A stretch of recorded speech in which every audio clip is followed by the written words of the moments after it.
l'orpheline et la lune.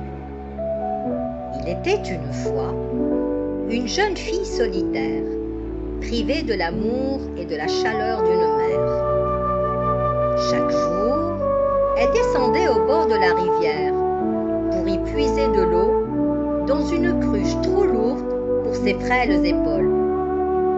Puis, à la tombée de la nuit, grelottante sous les étoiles, elle s'asseyait seule, son corps engourdi par le froid mordant, et ses larmes coulaient en silence sur ses joues gelées.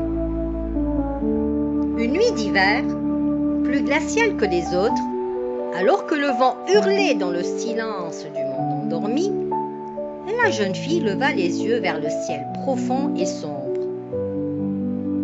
La lune, ronde et lumineuse, y trônait majestueuse. Alors, dans un souffle à peine audible, elle murmura: « Ô toi, belle lune au visage d'argent, compagnon des solitudes, je t'en supplie, ne me laisse pas seule ici. Emmène-moi avec toi, emporte-moi loin de ce monde froid. Fais de moi ton épouse, élève-moi jusqu'à toi, là-haut, dans les hauteurs célestes. Cette nuit glaciale est trop dure à supporter. »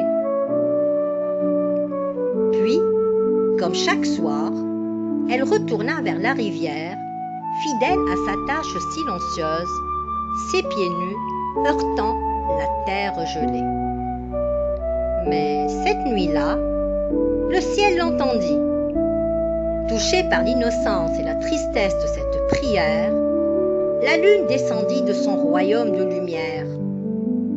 Elle vint jusqu'à la jeune fille, enveloppant son petit corps de sa clarté douce et protectrice. Sans un mot, dans un silence solennel, elle la prit dans ses bras et dans un rayon d'argent l'emporta vers les hauteurs infinies. La fillette disparut à jamais du monde des hommes, mais elle ne fut plus jamais seule. Elle devint une étoile brillante, éclatante parmi les constellations, une lumière douce et fidèle qui veille depuis les cieux. Et depuis ce soir-là, chaque fois que la lune devient pleine, que son disque éclaire la nuit entière, l'étoile de la jeune fille scintille plus fort encore.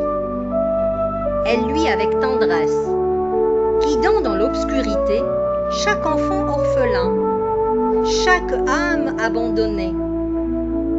Elle éclaire le chemin de celles et ceux qui, comme elle jadis, errent sans mère et sans chaleur. Ainsi, la douleur de l'oubli se changea en lumière éternelle.